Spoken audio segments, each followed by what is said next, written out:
I never thought I'd be the one telling a story like this. Believe me, I'm not the type.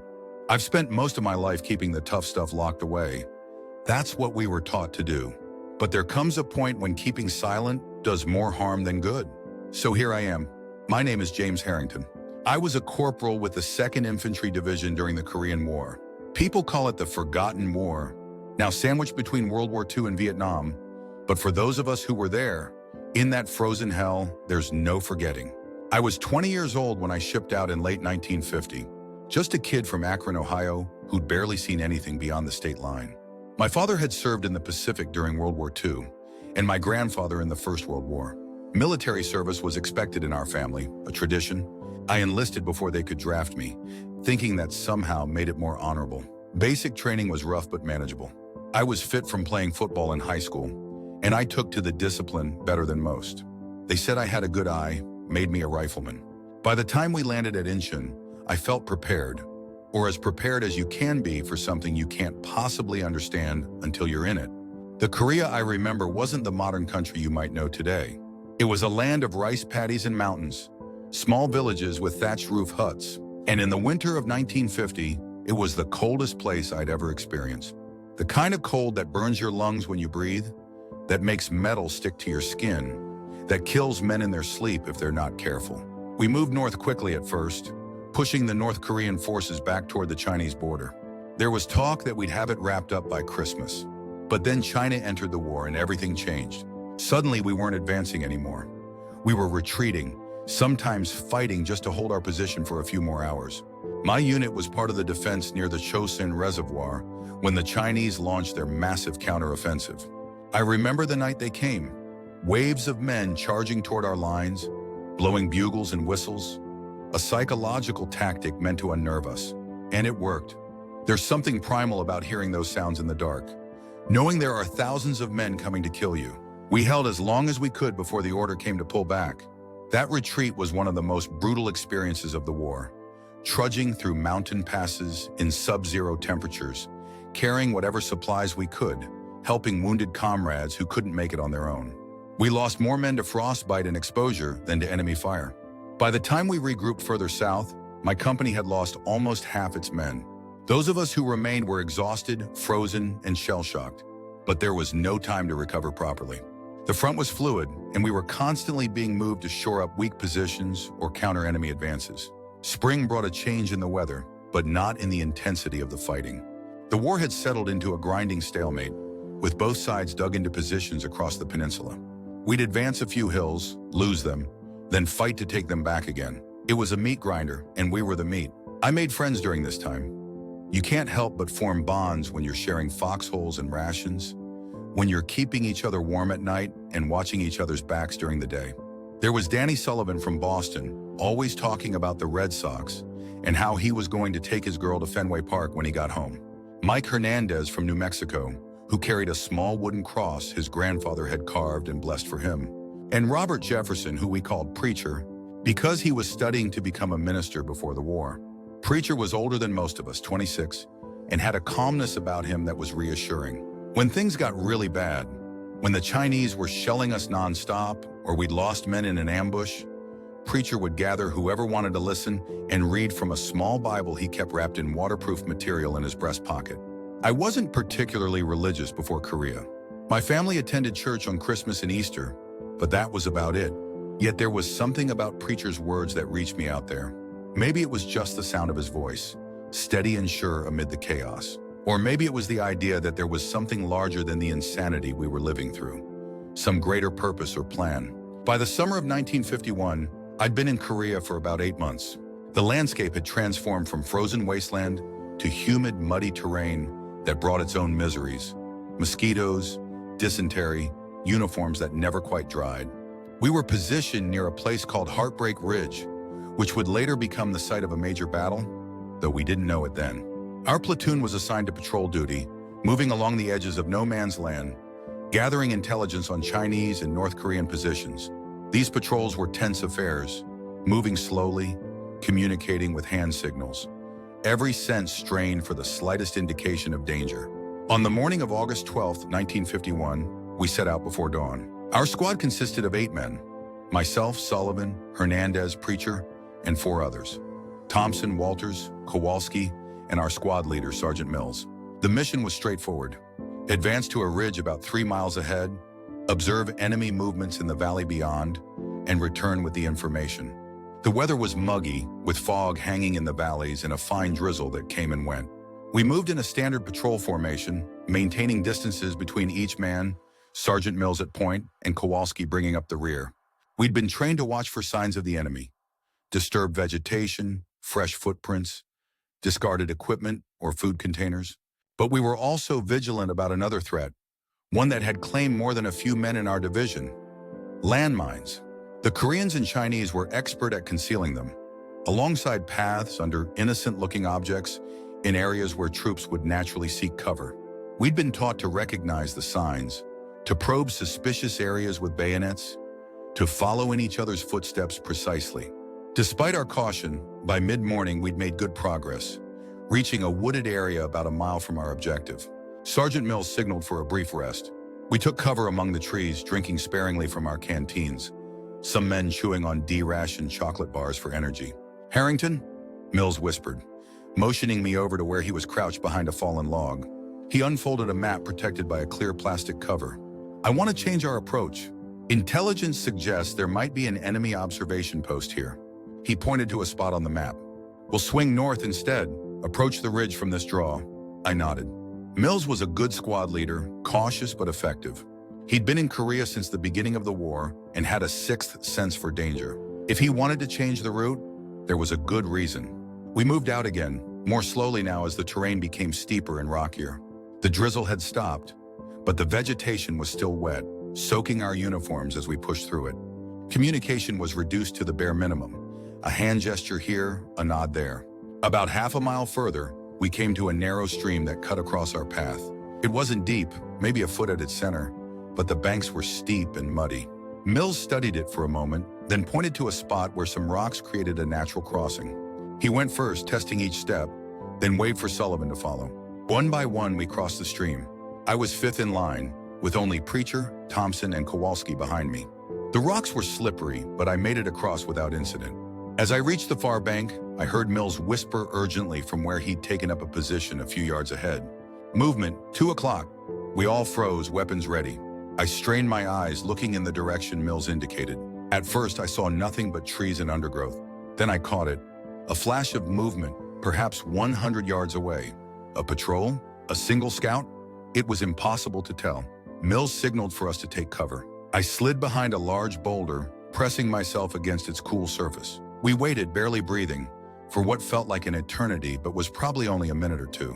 The forest had gone eerily quiet. Even the birds seemed to be holding their breath. Then came the crack of a branch breaking. Closer now, maybe 50 yards away. Whoever was out there, they were moving in our direction. Mills made a decision. He signaled for Walters, our barman, to set up with a clear field of fire. The rest of us spread out in a loose semicircle, creating a small kill zone if the unknown figures walked into our position. But they didn't.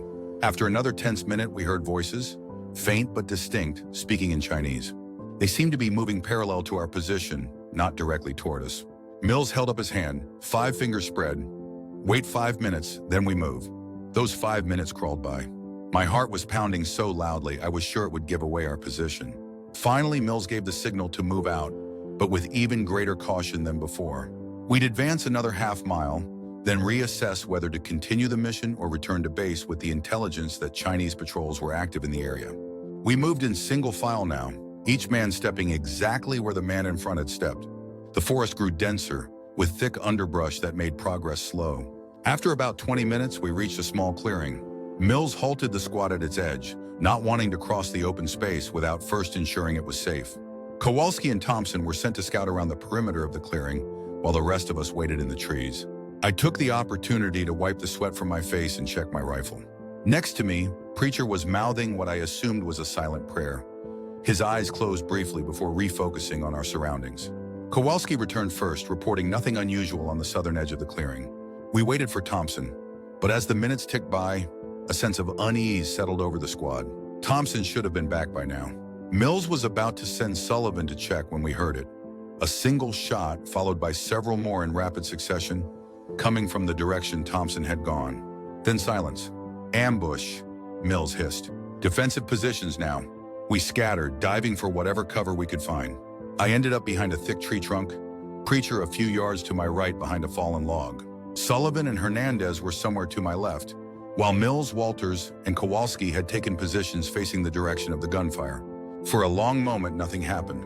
No more shots, no movement, just the oppressive silence of the forest. Then a voice called out in broken English from beyond the clearing. "American soldiers, you are surrounded. Surrender now." Mills didn't respond. Instead, he signaled for us to prepare to withdraw.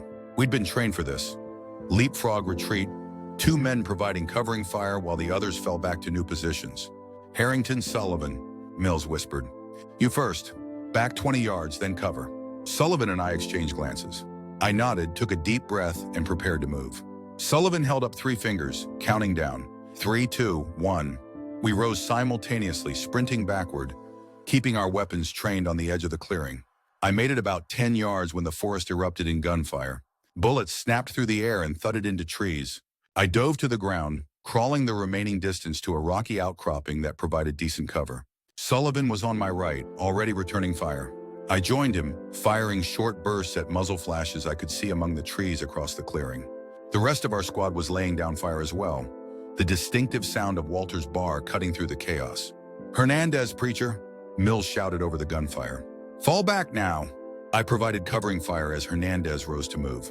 He'd made it about halfway to our position when he jerked suddenly, spinning before collapsing to the ground. "Man down!" I yelled. Without thinking, I broke from cover, running toward Hernandez. Sullivan's curses followed me, but he increased his rate of fire, trying to keep the enemy's heads down as I moved. I reached Hernandez, grabbed him by his webbing, and started dragging him toward safety. He was conscious, groaning in pain, blood soaking the left side of his uniform. A round had caught him in the shoulder, missing vital organs but causing significant bleeding. "I got you, Mike," I grunted, pulling him behind a large tree. I quickly applied a pressure bandage from my first aid kit, trying to stem the bleeding. "Can you move?" He nodded weakly. "Yeah, just Kiriana. Give me a minute." The firefight was intensifying. The Chinese, and I was sure now that's who we were facing, had good positions and seemed to be trying to flank us. Mills was shouting orders, directing our diminishing firepower to the most threatening sectors. "Quarry, where's Thompson?" Hernandez asked through gritted teeth. "Don't know," I answered truthfully. "Probably dead or captured." Once I was sure Hernandez wouldn't bleed out immediately, I returned to firing position, joining Sullivan in laying down suppressive fire. Preacher had made it to our location, and Walters was in the process of moving when he was hit, falling face first into the undergrowth. "Walters is down," Kowalski yelled. Mills made a quick decision. "Kowalski, check Walters." Harrington, Sullivan, Preacher, fall back another 30 yards and set up a new position. "We'll bring the wounded to you." We didn't argue. The 3 of us retreated as ordered, finding a defensible location where a fallen tree and some rocks created a natural bunker. Sullivan set up on the left, I took the right, and Preacher stayed in the center, ready to help with the wounded. From our new position, I could see Mills and Kowalski dragging Walters toward us. Hernandez was moving on his own, stumbling but upright. We provided covering fire, trying to keep the Chinese pinned down. They were almost to us when the first mortar round hit. It landed about 20 yards to our left, the explosion sending dirt and fragments flying. A second round followed quickly, then a third walking closer to our position. They had a spotter somewhere, calling in our location. "Mortars," Mills shouted unnecessarily. "Spread out." The next round landed directly between Mills and Kowalski. The explosion threw me backward, a hot pressure wave washing over me. When my vision cleared, I saw Kowalski on the ground, not moving. Mills was down too, but he was crawling, dragging himself toward our position. "Sarge." Sullivan darted out, reaching Mills and pulling him behind cover. The sergeant was in bad shape, shrapnel wounds across his chest and face, but he was conscious and cursing steadily. "Status report," he demanded, his voice weak but commanding. "Kowalski and Walters are down, not moving," Sullivan reported. "Hernandez is wounded but mobile. Thompson is MIA. That leaves me, Harrington, and Preacher still combat effective." Mills processed this, his face grim. "We're getting overrun. Need to fall back to the rally point." He coughed, blood speckling his lips. "Sullivan, take command. I can't move fast enough with these wounds." "Not leaving you, Sarge," Sullivan said firmly. "That's an order, Corporal." Mills growled. Get the others out. I'll cover your retreat. We all started to protest, but Mills cut us off. This isn't a democracy, soldiers. Get moving now. That's a direct order. The look in his eyes brooked no argument. Sullivan nodded reluctantly, taking the map Mills handed him. Rally point, Baker. 2 miles southeast. We'll send help once we get there. Mills managed a pained smile. You do that? Now go, before they adjust those mortars again. With heavy hearts, we prepared to move. Preacher and I supported Hernandez between us, while Sullivan took point. As we started to withdraw, Mills called out one last thing. Harrington, I looked back. Watch for mines. This whole area is probably seeded with them. I nodded, the warning sending a chill through me despite the summer heat. We moved as quickly as we could through the dense forest, the sounds of gunfire and occasional mortar explosions fading behind us. Mills was buying us time with his life, and we all knew it. The next hour was a blur of careful movement, stopping periodically to check on Hernandez and to listen for pursuit. His wound had stopped bleeding, but he was growing weaker from blood loss and shock. We needed to get him to a medical station soon. How much further to the rally point? Preacher asked as we paused to rest in a small gully. Sullivan consulted the map. About a mile, maybe a little more. We need to cross a ridge up ahead, then down into a valley. There should be a patrol from Baker Company waiting there. We continued on, our pace slowing as Hernandez grew heavier between Preacher and me. The forest began to thin as we approached the ridge, which was both good and bad. Easier movement, but less cover if we were spotted. We were about halfway up the slope when Sullivan raised his hand, stopping us. He pointed to the ground ahead. There, partially exposed by recent rain, was a thin wire stretched across our path. Tripwire, he whispered, probably attached to a bouncing Betty or a claymore.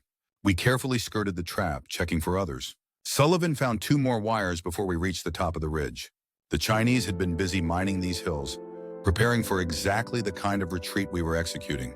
From the crest of the ridge, we could see the valley below, and beyond it, the outline of hills where our lines were established. So close, yet still far enough that it might as well have been miles away if the Chinese were pursuing us. Let's rest for a minute, Sullivan decided. Preacher, check Hernandez. Harrington, keep watch. I moved a few yards away, finding a position where I could observe our back trail. The forest seemed peaceful now, no sign of pursuit. Maybe we'd lost them. Or maybe Mills had succeeded in his final stand, taking enough of them with him that they'd abandoned the chase. After a few minutes, Sullivan joined me. Hernandez isn't doing great, he said quietly. We need to move faster, but the terrain ahead looks tricky. Lots of places for mines. I nodded, surveying the slope that led down into the valley. It was rockier than the forest we'd just traversed, with patches of scrubby vegetation that would provide perfect concealment for anti-personnel mines. I'll take point, I offered. I've got a good eye for disturbed ground. Sullivan looked like he wanted to object, but then nodded. Okay, but go slow. Better we arrive late than not at all. We gathered Hernandez, who was now drifting in and out of consciousness, and began our descent. I moved about 10 yards ahead of the others, scanning every patch of ground before taking a step. Twice I spotted signs of digging that made me suspicious, and we detoured around those areas. The sun was starting to get low in the sky. We'd been moving for hours and fatigue was setting in. My legs felt leaden, and my back ached from tension and the weight of my gear. But the valley floor was now less than 100 yards away, and beyond that, safety. I paused at a small clearing, studying the ground carefully. There was a path of sorts here, probably made by wildlife, that offered easier going than the rocky terrain around it. But paths were dangerous, perfect places to lay mines, knowing that tired men would be tempted to take the easier route. We should go around. I called back softly to Sullivan. He looked at the path, then at Hernandez, who was barely able to stand now, even with support. Too rough for him in his condition. Let me check it out. Before I could stop him, Sullivan stepped onto the path, probing ahead with his rifle butt. When nothing happened, he took another step, then another. Seems clear, he said, turning back to us. Must be too obvious a place for... The world exploded. Later, I would learn it was an anti-personnel mine, likely a Chinese copy of a Soviet design. In the moment, all I registered was a deafening blast, a shower of dirt and rocks, and Sullivan disappearing in a cloud of dust and smoke. The concussion knocked me backward. My ears rang painfully, and for a few seconds, I couldn't see clearly. When my vision returned, I was staring at the sky, oddly peaceful, except for a dissipating cloud of dust. I sat up, disoriented. Preacher was on his knees a few yards away, still supporting Hernandez, both of them covered in dirt. And where Sullivan had been standing? No, I whispered, staggering to my feet. No, no, no. I rushed forward, heedless of the danger of more mines. Sullivan lay crumpled on the path, both legs catastrophically damaged below the knees. Blood was pooling rapidly beneath him, soaking into the thirsty ground. Medic! I screamed instinctively, forgetting in my panic that we were alone, miles from help. Preacher! Get over here! Preacher gently lowered Hernandez to the ground and hurried over, already pulling his first aid kit from his webbing. One look at Sullivan told us both what we were dealing with. This wasn't something we could patch up with field dressings. Sullivan was conscious, his face chalk white with shock. Bad? He asked, his voice remarkably steady. I couldn't lie to him. Yeah, buddy, it's bad. Preacher was already working, applying tourniquets to both legs to stem the bleeding. Sullivan watched him with detached interest, as if the mangled limbs belonged to someone else. Guess I should have listened to you about the path, he said, attempting a smile that came out as a grimace. Save your strength, I told him, gripping his hand. It was already growing cold. We're going to get you out of here. But we all knew that was unlikely. Even if we could fashion a stretcher, carrying Sullivan and Hernandez through the remaining terrain would slow us to a crawl. And Sullivan was losing blood fast, despite Preacher's efforts. Listen, Sullivan said, his voice noticeably weaker. You two need to get Hernandez to the rally point. I'll just slow you down. We're not leaving you, Preacher said firmly, echoing Sullivan's own words to Sergeant Mills not long ago. Sullivan managed a small laugh that turned into a cough. Funny how that works, isn't it? But this isn't the same. Mills could still fight. He gestured weakly at his shattered legs. I'm done. Danny, I started, but he cut me off. Jim, listen. We've known each other, what, 8 months? That's long enough for me to know you're one stubborn son of a bitch. But this time you need to be smart, not stubborn. I looked at Preacher, hoping for support, but he met my gaze with sad resignation. He knew Sullivan was right. You can't carry both of us, Sullivan continued. And Hernandez has a chance if you get him to aid soon. He swallowed hard. I'm not going to make it regardless. The truth of his words hung in the air between us. I wanted to argue, to insist we could save him somehow, but deep down I knew better. Field medicine could only do so much, and Sullivan's injuries were beyond that limit. Leave me your sidearm, he said, and some water. Get Hernandez to safety. That's an order, Corporal. He gave the last word emphasis, reminding me that with Mills gone, he was in command. With leaden hearts, we prepared to do as he asked. I gave him my canteen, full, and my .45 pistol with a full magazine. Preacher said a quiet prayer with him, their heads bent together in the fading light. When it was time to go, I gripped Sullivan's hand one last time. We'll send help back, I promised, even though we both knew it would likely come too late. Tell them I wasn't scared, he said, his eyes fever bright. And tell my girl about Fenway Park. Tell her I was going to take her there. I will, I choked out. I swear it. We gathered Hernandez, who was now unconscious, and continued down the slope, leaving Sullivan behind. Every step felt like a betrayal, but we pushed on, knowing that Hernandez's life depended on our speed. The valley floor was rocky but level, making for easier going. We were maybe half a mile from the rally point when Preacher suddenly stiffened. Do you hear that? He whispered. I strained my ears. At first I heard nothing but the normal sounds of early evening. Birds, the rustle of vegetation in the light breeze. Then I caught it. Voices, speaking Chinese, and the sound of men moving through brush. They were coming up the valley from the direction we needed to go. Off the trail, I hissed. Quick! We dragged Hernandez into a dense thicket, laying him down as gently as we could before taking up defensive positions. Through gaps in the vegetation, I could see them now. A Chinese patrol, about a dozen men moving cautiously up the valley. They were between us and the rally point. What do we do? Preacher whispered. I considered our options. We could try to hide and let them pass, but that would mean further delaying getting Hernandez to medical aid. We could try to circle around them, but the terrain offered limited options without exposing ourselves. Or we could fight, a distinctly unappealing prospect given that we were outnumbered at least 6-1. We wait. I decided, let them pass, then we move as fast as we can. Preacher nodded, settling in. We watched as the patrol drew closer. They weren't in any hurry, stopping occasionally to check their surroundings. One of them appeared to be studying the ground. Looking for tracks, I realized with a sinking feeling. Sure enough, the tracker suddenly held up his hand, pointing to the ground where we had passed not long before. The patrol leader came over, examined whatever had been found, then issued orders. The men spread out, weapons ready, and began to move in our direction. "They've got our trail," I whispered to Preacher. "We need to move now." We grabbed Hernandez and backed deeper into the thicket, trying to put more distance between us and the patrol. But movement meant noise, and soon a shout went up. They'd spotted us. The first shots cracked through the air, bullets snapping through the vegetation around us. We dropped to the ground, returning fire as best we could, while trying to keep our bodies between the enemy and Hernandez. "We can't stay here," Preacher shouted over the gunfire. "They're flanking us." He was right. I could see movement on both sides as the Chinese patrol maneuvered to surround our position. We needed to break contact and run, but that meant leaving Hernandez, who couldn't move on his own. As if reading my thoughts, Preacher made a decision. "I'll stay with him," he said. "You break through that way," he pointed to our right, where the patrol seemed thinnest, "and get to the rally point. Bring back help." "That's suicide," I argued, firing a burst that sent an approaching figure diving for cover. "Maybe, but it's Hernandez's only chance. And I'm not leaving him." The determination in Preacher's eyes reminded me painfully of Sullivan, and before that, Sergeant Mills. Men making impossible choices in impossible situations. "Go, Jim," Preacher urged. "I've got enough ammo to hold them off for a while." I wanted to argue further, but another volley of gunfire cut through our position, uncomfortably close. Time was running out. With a feeling like my heart was being torn in two, I nodded. "I'll be back with help," I promised. Just keep your head down." Preacher smiled, a surprisingly peaceful expression given the circumstances. "The Lord is my shepherd," he said. "I shall not want."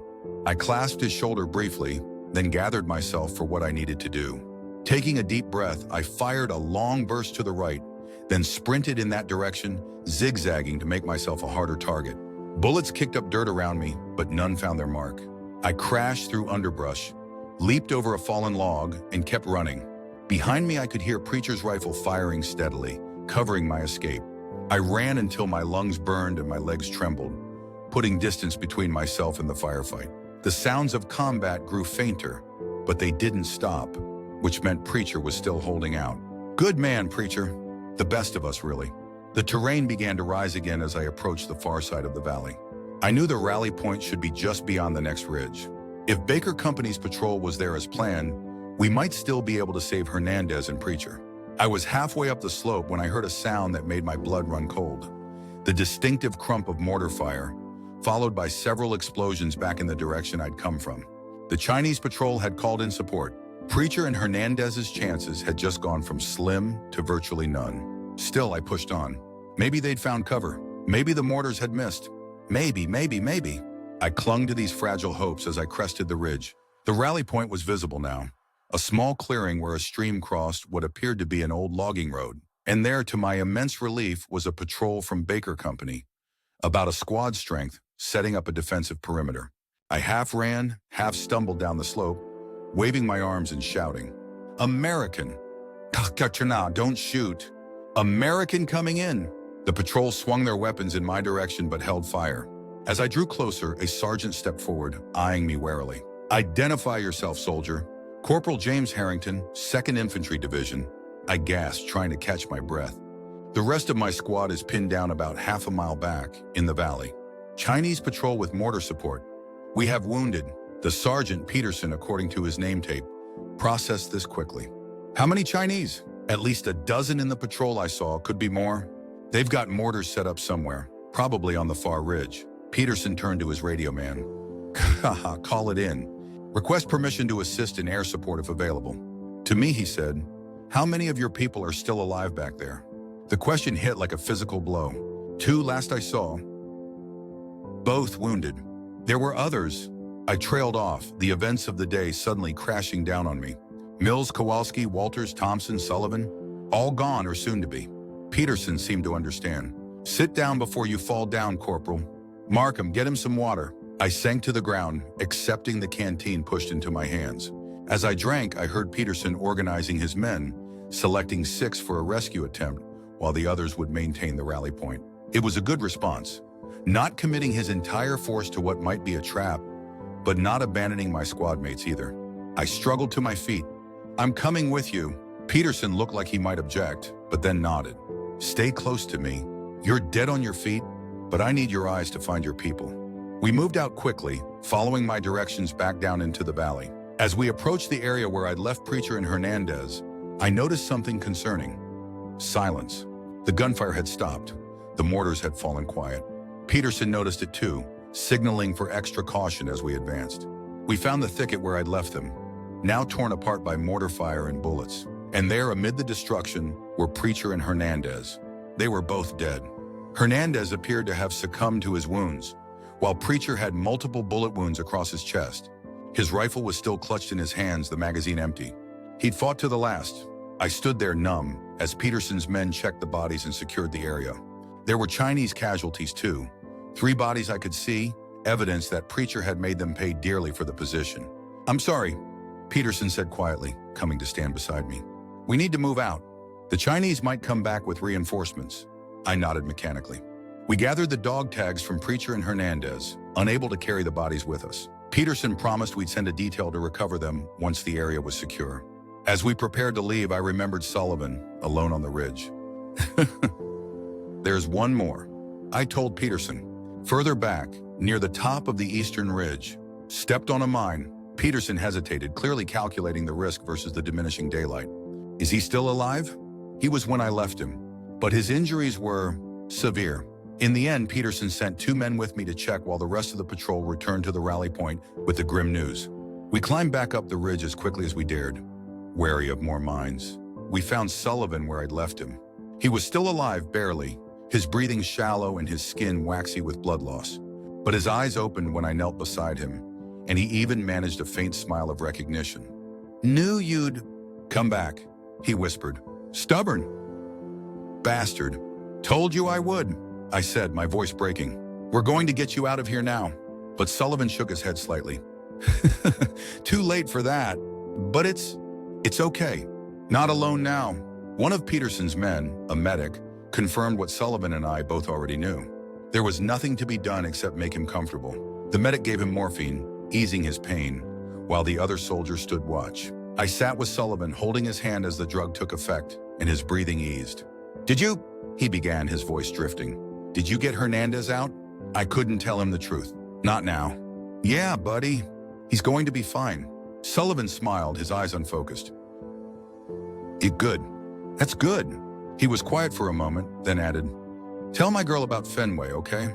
Don't forget." "I won't forget. I promise." His hand relaxed in mine as the morphine pulled him deeper into comfortable darkness. A few minutes later, he was gone, slipping away so quietly I almost didn't notice the moment of his passing. We took his dog tags and left him there on the ridge, covering his body with his poncho as best we could. Another detail would come for him, just as they would for Preacher and Hernandez. The walk back to the rally point passed in a fog.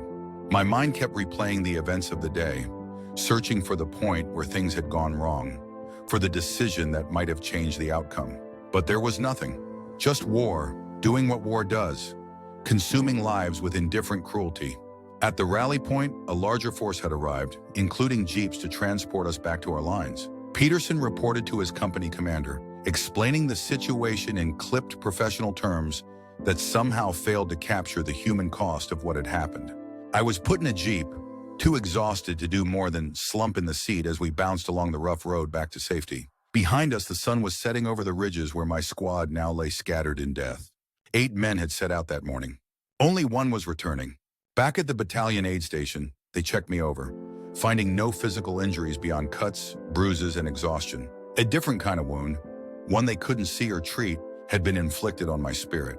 I was debriefed by an intelligence officer, recounting the day's events in a monotone voice that didn't seem like my own. He thanked me for the information about Chinese patrol patterns and mine placements. Information bought with 7 lives. That night, I lay on a cot in a replacement tent, surrounded by new arrivals who hadn't yet seen combat, their faces still unlined by the experiences that would soon age them beyond their years. I envied them their innocence, however temporary it might be. Sleep eluded me. Every time I closed my eyes, I saw the faces of my squad mates. Mills issuing his final orders, Sullivan standing on the path just before the mine detonated, Preacher's peaceful smile as he quoted the 23rd Psalm. 7 men, gone in a single day. 7 stories ended abruptly, leaving loose threads that would never be tied. I must have drifted off eventually because the next thing I knew, It was just before dawn, and someone was shaking me awake. It was a clerk from headquarters, looking apologetic. "Corporal Harrington? Captain wants to see you." I followed him to a command tent where Captain Lewis, my company commander, was studying a map by lamplight. He looked up as I entered, his face grave. "Harrington, good to see you in one piece. I've read the preliminary report on what happened yesterday." He gestured to a folding chair. "Sit down." I did as instructed, waiting for whatever was coming next. Commendation? Blame? At that moment, I couldn't bring myself to care either way. "You're the sole survivor of your squad," Lewis stated, as if I might somehow be unaware of this fact. "The details are still being sorted out, but from what I can tell, you all performed admirably under difficult circumstances." I nodded, not trusting myself to speak. "We're stretched thin right now," Lewis continued. "I'm assigning you to Lieutenant Parker's platoon. They lost some men in the fighting on Hill 717 and need experienced people." So that was it. No time to grieve, no time to process. Just back into the line, a replacement part in the great military machine. "Yes, sir, I managed." Lewis studied me for a moment. "Take the day to get yourself sorted out. Report to Parker tomorrow morning." His voice softened slightly. "Look, Harrington, I know yesterday was rough, but that's the nature of this war. We lose men, we replace them, we keep fighting. That's the job." "Yes, sir," I repeated, though something inside me recoiled at the clinical assessment. Dismissed. I walked out of the tent into the gray dawn. The camp was coming to life around me. Men performing the daily routines of military life. Cleaning weapons, brewing coffee, preparing for another day of war. I felt disconnected from it all, as if I were watching from a great distance. I found a quiet spot at the edge of the camp, sat on an empty ammunition crate, and finally allowed myself to feel the full weight of what had happened. The tears came then, hot and silent, for my lost friends and for whatever part of myself had died with them on those nameless ridges. I don't know how long I sat there. Eventually, a mess sergeant found me and pressed a tin cup of coffee into my hands. He didn't ask questions, just nodded and left me to my thoughts. The simple human kindness of the gesture nearly undid me again. Later that day, I wrote letters. To Sullivan's girlfriend about Fenway Park, to Preacher's family about his courage and faith, to the others' loved ones with whatever personal details I could recall. It wasn't much, just words on paper, but it was all I had to offer. I gave the letters to the chaplain, who promised to ensure they were delivered, subject to the censor's approval. That night, I lay awake again, but this time it wasn't memories keeping me from sleep.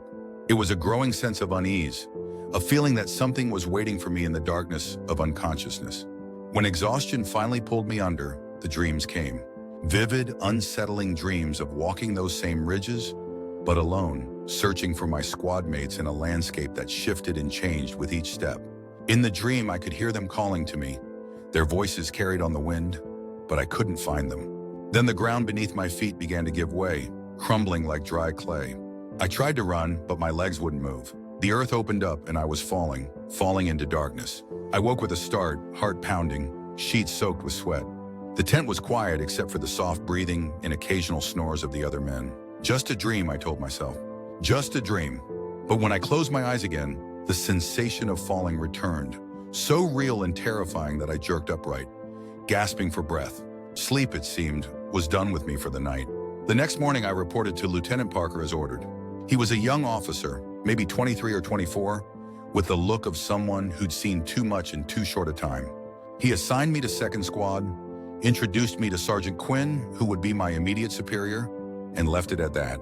Quinn was a veteran with a 1,000-yard stare that came from months on the line. He showed me where to stow my gear and introduced me to the squad. 11 men whose names I tried to memorize but which blurred together in my exhausted state. "We're moving up to the line tomorrow," Quinn told me. "Hill 520.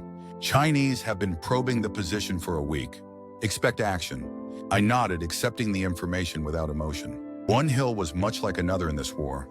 Places to fight over, bleed over, die over, only to abandon them when strategy dictated a new focus. That day was spent in preparation, cleaning weapons, checking equipment, drawing ammunition. The routine tasks helped to ground me somewhat, giving me something to focus on besides the hollow feeling in my chest. My new squad mates were curious about me, as replacements always are. Where was I from? How long had I been in Korea? Had I seen much action? I answered their questions briefly, volunteering little. I couldn't bring myself to tell the story of what had happened just yet. It was still too raw, too personal. That night, the dreams returned, more intense than before. Again, I was searching. Again, the ground gave way. Again, I fell into darkness. But this time, the darkness wasn't empty. Something was waiting for me there. Something I couldn't quite see but could feel watching me. I woke before I could confront whatever it was, shaking and disoriented. The darkness of the tent seemed to press in on me, and for a moment, I wasn't sure if I was truly awake or still caught in the dream. "You okay, Harrington?" A voice whispered from a nearby cot. It was Diaz, one of my new squad mates, a kid from California with an easy smile and quick wit. "Yeah," I managed. "Just a dream." "Bad one, huh?" "I get those too." "Want to talk about it?" I didn't, not really. But at that moment, the thought of sitting in silence with my thoughts was worse. "I lost my squad 2 days ago," I said quietly. "All of them." Diaz was silent for a moment. "Shit, man. I'm sorry." "Yeah, what else was there to say?" "My brother was at Chosin," Diaz said after a while. "Marines. His whole platoon got hit during the retreat. He was the only one who made it out." It paused. "He said the dreams are the worst part. Said they get better eventually." I hoped he was right, though at that moment, it was hard to imagine. The next day, we moved up to Hill 520, a nondescript elevation that had been deemed strategically important by someone in a headquarters far from the front. The hill had changed hands several times in recent weeks, and the evidence was everywhere. Abandoned equipment, spent shell casings, and occasionally, despite the efforts of the Graves registration units, the remains of those who had fought there before us. Our platoon took up positions along the southern face of the hill, digging in among the rocks and scrubby vegetation. My squad was assigned a section near a protruding rock formation that offered good fields of fire down the slope. We set to work improving our positions, deepening foxholes, laying out fields of fire, setting up trip flares on likely approach routes. It was familiar work, the kind my previous squad had done countless times on countless similar hills. As dusk fell, the tension increased. Night was when the Chinese preferred to attack, using darkness to negate our advantages in air support and artillery. We set our watch rotation, 2 hours on, 4 off, and settled in for a long night. I took the first watch with Diaz, scanning the darkening slopes below for any sign of movement. The night was quiet except for the occasional distant boom of artillery and the normal sounds of a frontline position. Men talking in low voices, the click of weapons being checked, someone coughing. "So where are you from, Harrington?" Diaz asked, keeping his voice low. "Akron, Ohio," I replied. "You? San Diego. Right on the ocean. Man, I miss that water. Nothing like swimming in the Pacific on a hot day." I'd never seen the ocean before the war, before the troop ship that brought me to this distant land. "Sounds nice," I offered. We fell into a comfortable silence, each lost in our own thoughts while remaining vigilant for any threat.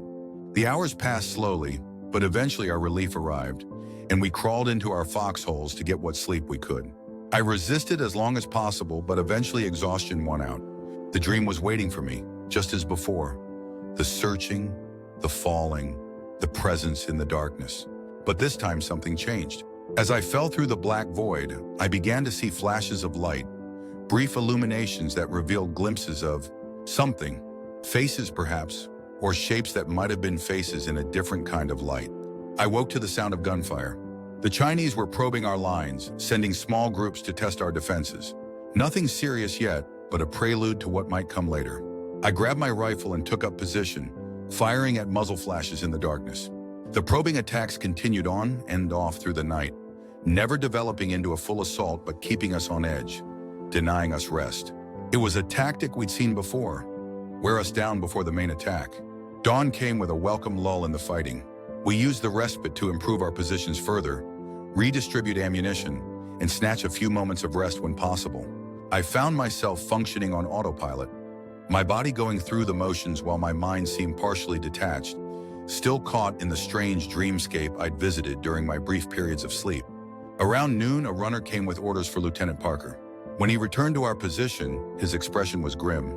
"Intelligence reports major Chinese forces massing for an attack tonight," he told us. "They're planning to hit this entire sector. We're to hold at all costs." We'd heard similar orders before. In Korea, hold at all costs often meant exactly that. Positions held until the defenders were overrun and killed to the last man. But sometimes it meant holding just long enough for reinforcements to arrive or for units on the flanks to counterattack. The question was always, which kind of hold at all costs was this? We spent the afternoon preparing as best we could. Additional ammunition was brought up, along with extra grenades and mortar rounds. The fire support plan was reviewed, where artillery would target in case of attack, what signals to use to call for support. As evening approached, an unusual calm settled over the position. Men checked their weapons one last time, wrote letters home, or simply sat in silence, each preparing in his own way for what was to come. I found myself thinking of my old squad, of the men who had died just days ago. Would I be joining them tonight? The thought brought an unexpected sense of peace. Not that I wanted to die, I didn't. But the fear that normally accompanied such thoughts was strangely absent. Darkness fell, and with it came the waiting. Hours passed with nothing but occasional distant sounds to break the silence. The tension grew with each passing minute, the anticipation almost worse than the attack itself would be. Then just after midnight, it began. It started with mortar fire, rounds impacting all along our position, sending dirt and shrapnel flying. Then came the bugles and whistles, the psychological warfare that the Chinese employed to unnerve their opponents before the human wave attacks. "Here they come!" someone shouted unnecessarily. We could all see them now. Dark figures moving up the slope in masses, hundreds of them, a human tide flowing toward our positions. The night erupted in gunfire as we engaged the approaching forces. Tracer rounds cut red lines through the darkness. Artillery began to fall, the shells exploding among the attackers, tearing gaps in their ranks that were quickly filled by those behind. I fired methodically, aiming, squeezing the trigger, shifting to a new target, repeating the process without conscious thought. Beside me, Diaz was doing the same, his young face set in grim determination. Despite our fire, despite the artillery, they kept coming. The first wave reached our outer defenses, triggering trip flares that bathed the slope in harsh white light, revealing the full scope of the attack. It was like nothing I'd ever seen, an ocean of men flowing toward us, seemingly without end. "Fall back to the secondary positions," Parker ordered as the outer defenses were overrun. We withdrew in good order, maintaining fire as we moved to the prepared fallback lines halfway up the hill. From there, we continued the fight. The hill itself worked in our favor now, forcing the attackers to climb the steeper upper slopes while exposed to our fire. But their numbers were overwhelming, and gradually they pushed forward, yard by bloody yard. I was down to my last magazine when a mortar round landed near our position. The blast threw me against the rocky wall of a shallow trench. Pain exploded through my body, and warmth spread across my left side. Looking down, I saw my uniform torn and darkening with blood. Diaz was at my side in an instant. "Harrington's hit," he called. "Need a medic here." I tried to tell him I was fine, that I could still fight, but the words wouldn't come. My vision was narrowing, the sounds of battle becoming distant and muffled. "Stay with me, man," Diaz urged, applying pressure to my wound. "Medic's coming. Just hang on." But the darkness was closing in, inexorable as the tide of attackers that continued to flow up the hill. I fought against it, trying to stay conscious, but it was like trying to hold back the ocean with my bare hands. The last thing I remember was Diaz's face, lit by muzzle flashes, as he fired one-handed while still trying to stem my bleeding with his other hand. Then the darkness took me, and I was falling once again, just like in my dreams. But this time, the falling felt real. This time, I knew I might not wake up. I fell through darkness that seemed to have substance, a thick, heavy blackness that pressed against me from all sides. There was no air, yet I wasn't suffocating.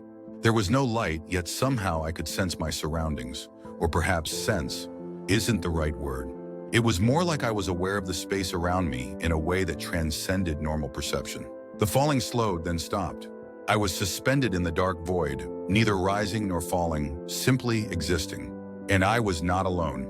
At first it was just a feeling, a certainty that something or someone was there with me in the darkness.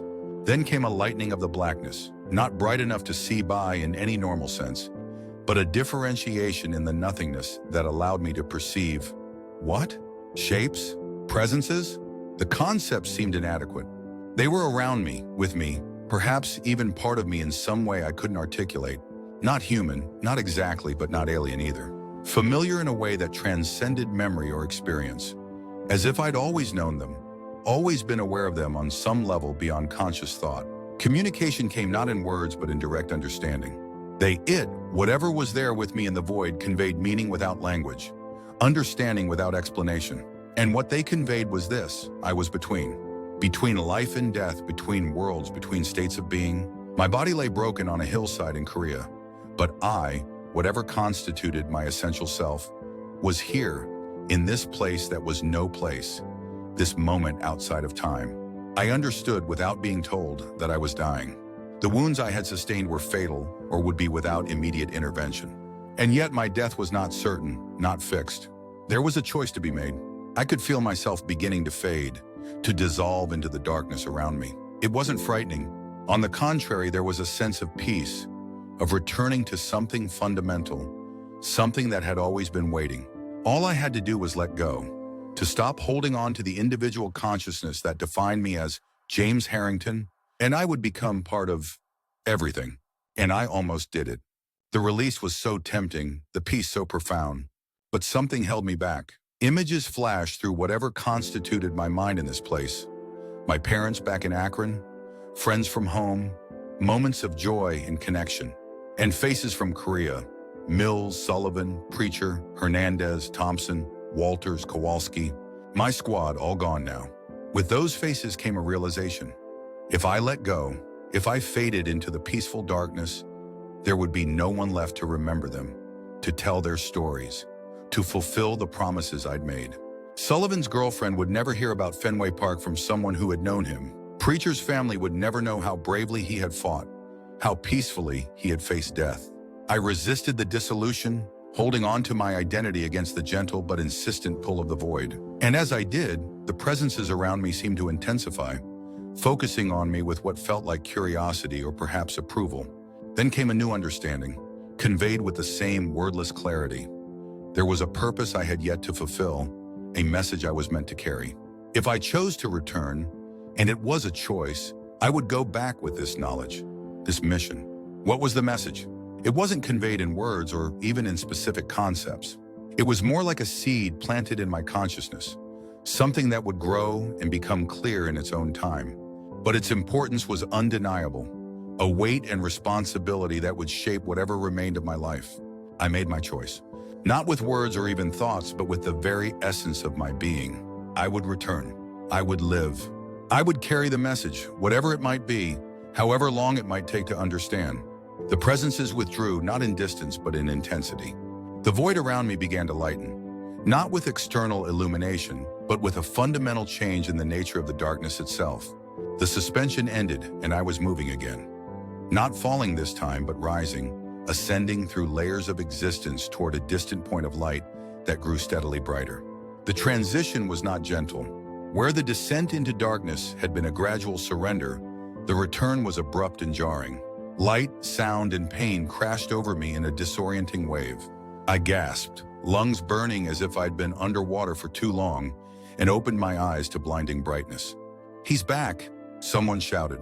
"I've got a pulse." Shapes moved around me, blurry and indistinct. Hands touched me, causing flares of pain that cut through the fog in my mind. Voices spoke, some to me, some to each other, a confusing babble of sound after the profound silence of the void. "Corporal? Corporal Harrington? Can you hear me?" I tried to respond, but my mouth wouldn't work properly. A face came into focus above me, a medic, his features strained with fatigue, his helmet marked with a red cross. "You're at the MASH, Corporal. You're going to be okay. You're one lucky son of a bitch, you know that?" Lucky? I wasn't sure that was the right word for what had happened to me. Chosen, perhaps. Selected. Burdened. More faces, more voices. A doctor checking my pupils. Nurses changing bandages, the sting of needles in my arms. Throughout it all, I drifted in and out of consciousness. The boundary between this world and the other never quite solid, the memory of the void never quite fading. Time lost meaning. It might have been hours or days later when I finally regained full awareness. I was in a hospital bed, one among many in a long row. The distinctive sounds and smells of a MASH unit surrounded me. Moans of the wounded, the metallic scent of blood barely masked by antiseptic, the constant movement of medical personnel between beds. A nurse noticed I was awake and came over, checking my vitals with practiced efficiency. "Welcome back to the land of the living, Corporal," she said, her voice tired but kind. "You've been out for quite a while." "How long?" My voice was a rasp, my throat dry and painful. 3 days. Here, small sips. She held a cup of water with a straw to my lips. The cool liquid was the most wonderful thing I'd ever tasted. Doctor will want to know you're conscious. I'll get him. As she walked away, I took stock of my situation. My left side was heavily bandaged, and various tubes ran into my arms. Moving was possible, but painful. My body felt weak, depleted, but also strangely different, as if something fundamental had changed during my time in the void. The doctor arrived, a man in his 40s with silver-streaked hair and deep lines around his eyes. He introduced himself as Major Carson and proceeded to examine me, asking questions about pain levels and sensation in my extremities. "You're a fortunate man, Corporal," he said as he noted something on my chart. "Mortar fragment missed your vital organs by millimeters. You lost a dangerous amount of blood, though. Actually died on the table for almost 3 minutes before we got you back." 3 minutes. It had felt like an eternity in the void, or perhaps no time at all. Time, I was beginning to understand, was a concept that applied differently outside of normal existence. "The others?" I asked. "My unit?" Carson's expression grew somber. "Hill 520 was overrun. There were some survivors who made it back to our lines when reinforcements arrived, but casualties were heavy." "Gius?" I asked, remembering the young soldier who had tried to save me. "I don't know individual names, son. I'm sorry." I nodded, accepting but not surprised. Death had become a constant companion in this war, a force that took indiscriminately and without remorse.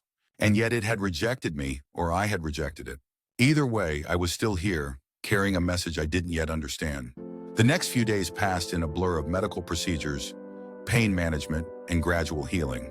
I learned more about the battle for Hill 520, how Chinese forces had eventually taken the position, but at such cost that they'd been unable to exploit the breakthrough before our reserves had sealed the gap.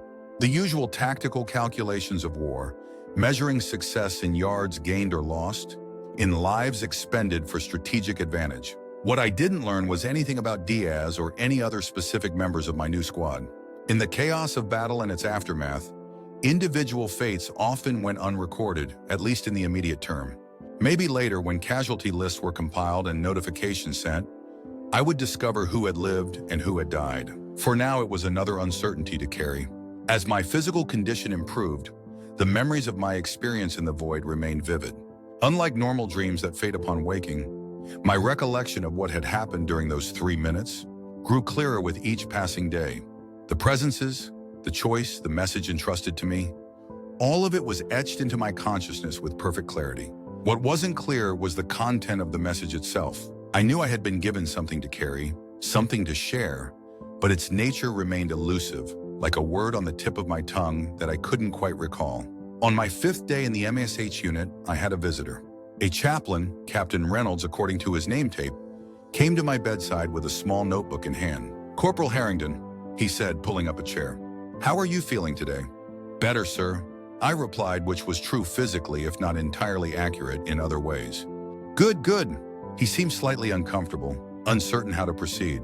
"I understand you've been through quite an ordeal." I nodded, waiting to see where this was going. "Some of the medical staff mentioned that you've been talking in your sleep, saying some unusual things." He hesitated. "About death and what lies beyond." So that was it. I'd been speaking about my experience without realizing it. "What kind of things, sir?" "References to darkness, to presences, to choices made in a place between worlds." Reynolds leaned forward slightly. "I've heard similar accounts before, Corporal, from others who have been through what the medical community calls a near-death experience." The term was unfamiliar to me, but it fit what had happened, or part of it at least. "Is that what they call it?" Reynolds nodded. "There's a growing body of accounts from people who have been clinically dead for brief periods and then revived. Many describe experiences similar to what you've apparently been relating in your sleep. Sensations of leaving their bodies, moving through darkness or light, encountering beings of some kind. I was surprised to hear that others had shared such experiences. It made what had happened feel less isolating, less potentially delusional." "And what do you make of these accounts, Chaplain?" He considered the question carefully. "The Church's official position is cautious. Such experiences could be interpreted in various ways, as glimpses of the afterlife, as the brain's response to trauma, as something else entirely." A slight smile. "Unofficially, as someone who has heard many such accounts firsthand, I find them compelling evidence that consciousness transcends physical existence in ways we don't yet fully understand." It was a diplomatic answer, neither fully embracing nor dismissing the spiritual implications. I did experience something, I admitted aloud for the first time. That's gone. It was real, Chaplain. More real than this conversation we're having now. Reynolds didn't look surprised. Would you be willing to tell me about it? I've been collecting accounts like yours, trying to find patterns, common elements. It might help others who have similar experiences but lack the context to process them. I hesitated, unsure if I was ready to share something so personal, so profound. But then again, wasn't sharing part of why I had chosen to return? The message I carried might still be unclear, but talking about the experience itself could be a starting point. So I told him everything. The falling, the darkness, the presences, the choice, the understanding that I had been given something to carry back. Throughout my account, Reynolds listened intently, occasionally making notes, but mostly just absorbing the details with respectful attention. When I finished, he was quiet for a moment, processing what he'd heard. Thank you for sharing that, Corporal. It takes courage to speak of such things, especially in an environment where the physical and tactical tend to overshadow the spiritual. Do you think I'm crazy, sir? The question came out before I could stop it, voicing a fear I hadn't fully acknowledged even to myself. Reynolds shook his head firmly. No, I don't. Your experience shares many elements with others I've documented. The sensation of leaving the body, the encounter with non-physical beings, the choice to return. These consistencies across different backgrounds, beliefs, and circumstances suggest something authentic is happening in these moments between life and death. His validation was unexpectedly comforting. What about the message? The understanding that I was sent back with something to share? That's also common, he assured me. Many returnees report a sense of purpose, a mission they've been given. Sometimes it's specific, to care for a loved one, to complete a particular task. Other times it's more general, to live differently, to share their experience, to help others understand what awaits beyond physical life. But I don't know what my message is, I admitted. I just know I'm carrying it. Reynolds smiled gently. Perhaps understanding it is part of your journey now. The meaning may reveal itself gradually as you're ready to comprehend it. He closed his notebook. I'd like to check in with you again, if you're willing. And if you begin to discern the nature of your message more clearly, I'd be honored if you'd share that insight with me. After the chaplain left, I lay thinking about our conversation. There was comfort in knowing others had experienced something similar, that I wasn't alone in this strange new territory between worlds. But there was also a growing sense of responsibility. If I had indeed been sent back with a purpose, what was it? And how would I know when or how to fulfill it? The next day brought news. I was being evacuated to Japan for further treatment and eventual return to the States. My wounds, while no longer life-threatening, were severe enough to earn me a ticket home. The war, for me at least, was over. As I was being prepared for transport, a familiar face appeared by my bedside. Sergeant Quinn, looking haggard and much older than when I'd last seen him less than a week ago. Harrington, he said, genuine relief in his voice. They said you made it, but I had to see for myself. Sergeant, I acknowledged, surprised and pleased to see him alive. The squad? Quinn's expression darkened.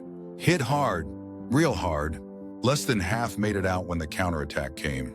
He looked away briefly before continuing. Diaz was one of the ones we lost. Found him next to where the medics had evacuated you. Kid was still firing his weapon with an arm that was damn near shot off. The news hit like a physical blow. Diaz, who had talked about the Pacific Ocean and tried to save my life, was gone. Another name to add to the growing list of the dead I carried with me. He was a good soldier. I said inadequately. They all were, Quinn replied. He stood awkwardly for a moment, then reached into his pocket. Found this on the hill after we retook it.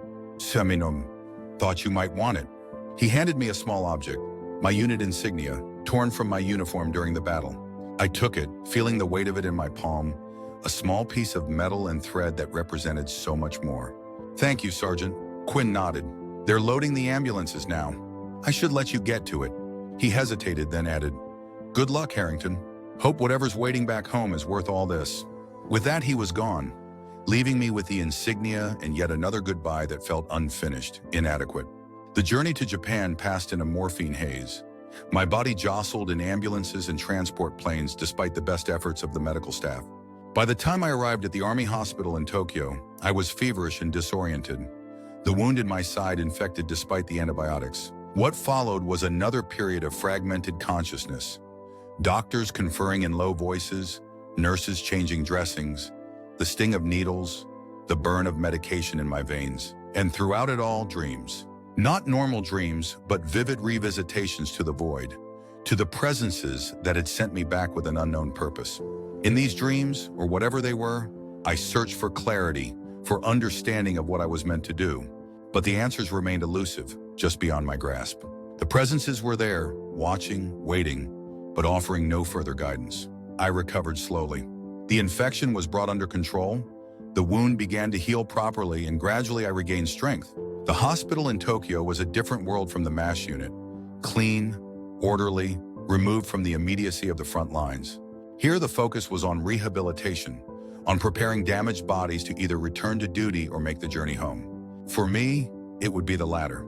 The medical board determined that while I would eventually recover from my physical injuries, I was exhibiting signs of what they termed combat fatigue, nightmares, periods of detachment, preoccupation with my near-death experience.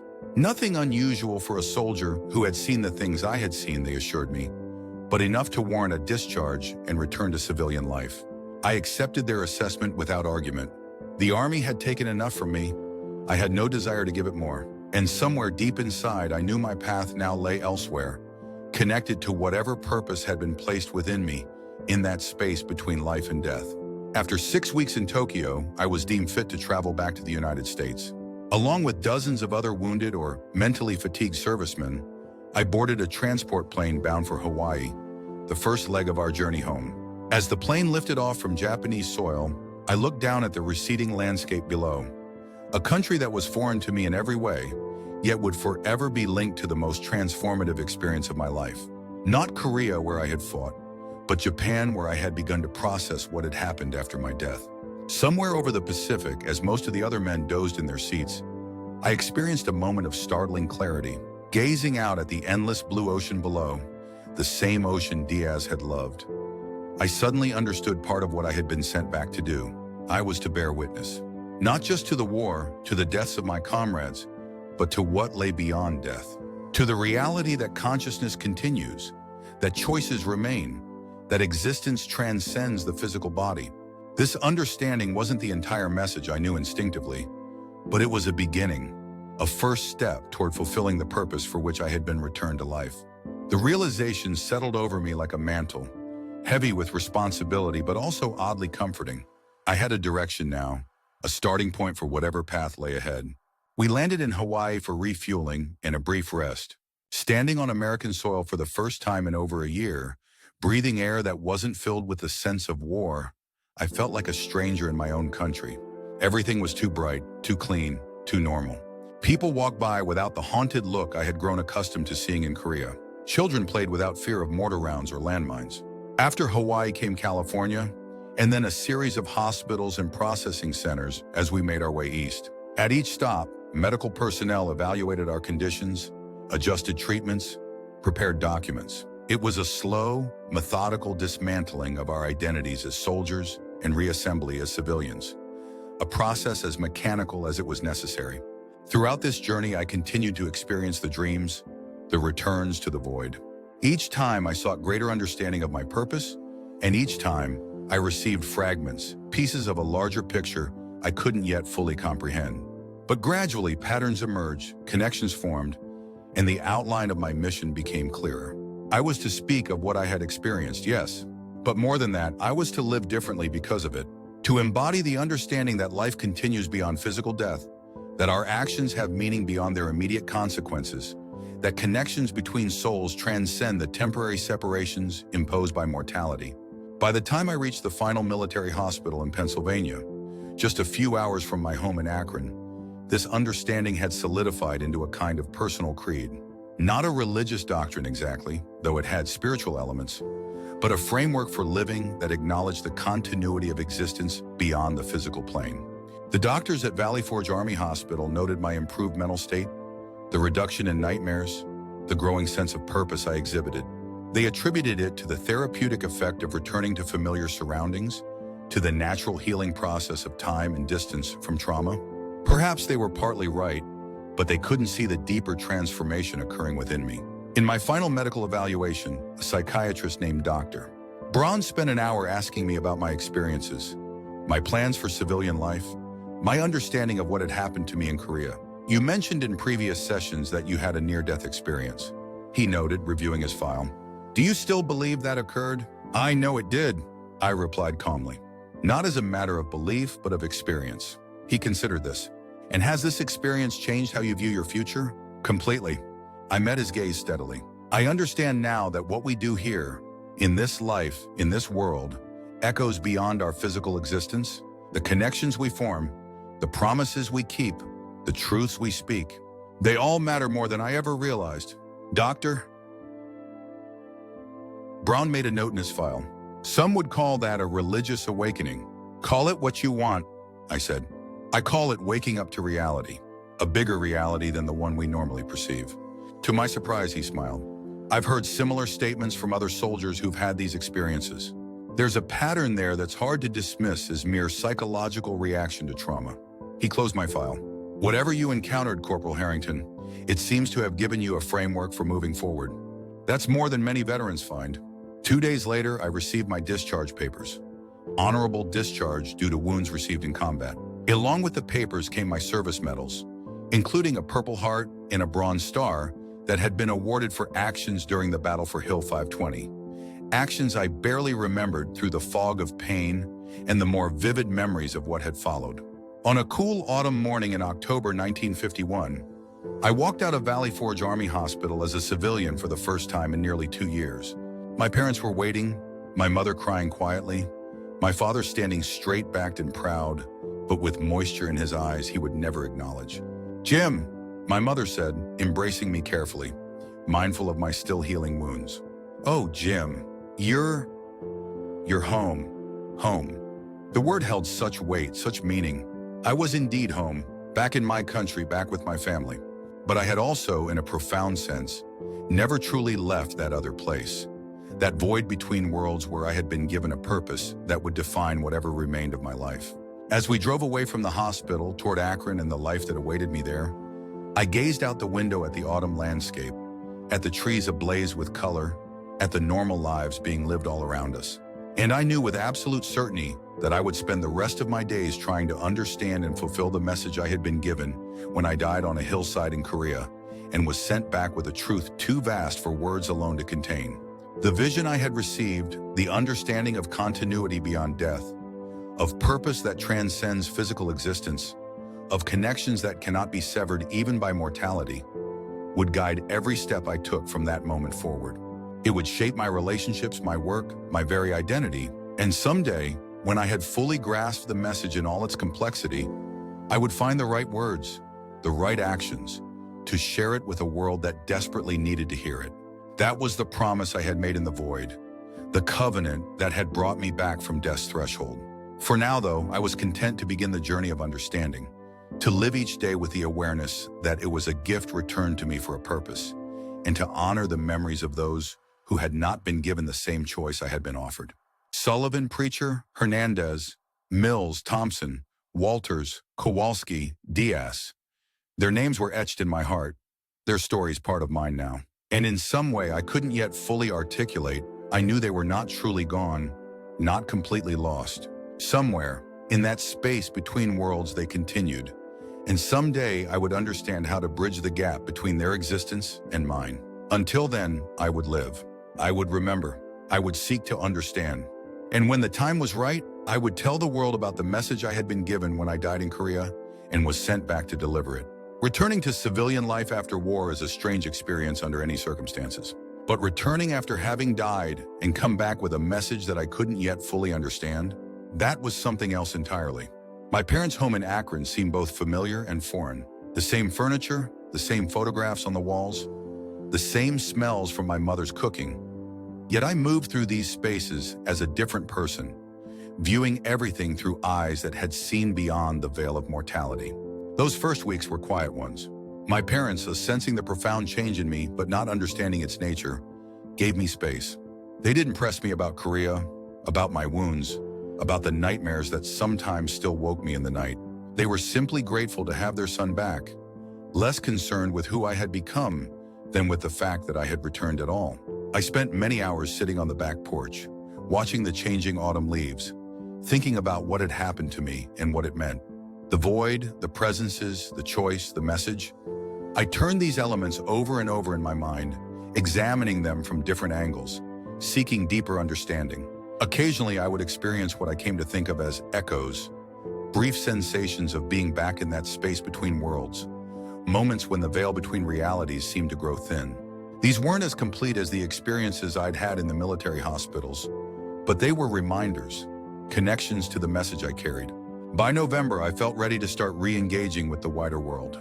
My physical wounds were healing well, leaving scars that would remain with me for life, but no longer causing significant pain. The Army had provided a modest disability pension, enough to give me time to consider my next steps without immediate financial pressure. My father, who worked as a foreman at the Goodyear plant, had connections that could have secured me a decent factory job. Steady work, he called it. Good benefits. The kind of life he understood and valued. Predictable, secure, rooted in the physical world of things that could be made and measured. I thanked him but declined. Whatever path I was meant to follow, I knew instinctively it lay elsewhere. Instead, I enrolled in classes at Akron University using the GI Bill, not with any particular career in mind, but with a hunger to understand philosophy, psychology, comparative religion, literature, anything that might help me make sense of what I had experienced and what it meant for how I should live. It was in a philosophy class that I first encountered formal discussions of near-death experiences, though they weren't called that at the time. The professor, a thoughtful man named Dr. Lewis, who had served in World War II, mentioned historical accounts of people who had been pronounced dead only to revive with stories of journeys to other realms. After class, I approached him, cautiously at first, asking for recommended readings on the subject. Something in my manner must have revealed my personal interest, because after a moment's consideration, he asked, "This isn't merely academic curiosity for you, is it, Mr. Harrington?" I hesitated, then admitted, "No, sir, it isn't." "Doctor," Lewis nodded as if confirming something to himself. "My office hours are on Tuesdays and Thursdays from 3 to 5. If you'd like to discuss your experience, my door's open." The following Tuesday, I found myself sitting in his book-lined office, telling my story to someone who listened with neither the clinical detachment of the military doctors nor the religious framework of Chaplain Reynolds, but with the open-minded curiosity of a true philosopher. When I finished, he was silent for a long moment. "Then thank you for sharing that, James. Not many would have the courage." "Do you think I'm crazy, sir?" I asked, echoing the question I'd posed to the chaplain months before. "No," he said firmly. "I think you've experienced something profound, something that challenges our conventional understanding of consciousness and existence." He rose and pulled a book from his shelf. William James, the American philosopher and psychologist, documented similar accounts in his work on mystical experiences. He considered the possibility that consciousness might not be produced by the brain, but merely transmitted by it, like a radio receiving a signal rather than generating it. The analogy resonated with me. That's exactly how it felt. Like I continued to exist, to be myself, even when separated from my body. "Doctor," Lewis smiled, "the philosopher's job is to consider all possibilities, even those that contradict established thinking. And the scientist's job is to follow evidence wherever it leads, even into uncomfortable territory. The evidence of your experience, combined with similar accounts throughout human history, suggests there may be more to consciousness than our current materialist paradigm acknowledges." That conversation marked the beginning of a mentorship that would last for years. Dr. Turina, Lewis introduced me to writings from various traditions and disciplines that addressed experiences like mine, from the Tibetan Book of the Dead to Plato's account of the Pamphylian, from modern case studies to ancient mystical texts. Through these studies, I began to develop a vocabulary for what had happened to me, a framework for understanding that drew from multiple sources without being limited to any single tradition. The message, in Asana 1, I carried was starting to take shape in my mind, though I still couldn't articulate it fully. Winter gave way to spring, and as the natural world renewed itself, I found myself drawn to making connections with others who might understand or benefit from what I was learning. But how to begin? Who would listen to a 21-year-old former soldier claiming to have died and returned with insights from beyond? The answer came unexpectedly. In April 1952, I received a letter from Sullivan's girlfriend, Mary. She had finally received the letter I'd written from Korea about Sullivan's last moments, his request that she be told about Fenway Park. She was coming to Ohio to visit family and asked if we could meet. We arranged to meet at a small diner in Akron. I recognized her immediately when she walked in. Sullivan had kept a photograph of her, had shown it to us during long nights in foxholes. She was pretty in a quiet way, with thoughtful eyes that betrayed the grief she still carried. "James," she said as we shook hands. "Thank you for agreeing to see me." "Of course," I replied. Danny was... I paused, searching for words adequate to describe the bond formed between men in combat. He was one of the best men I knew. We sat and ordered coffee. For a while, we spoke of simple things: her journey from Boston, the unusually warm spring weather, the gradual recovery of my physical wounds. Then inevitably, we turned to Sullivan. "Your letter meant a lot to me," she said, "especially the part about Fenway Park.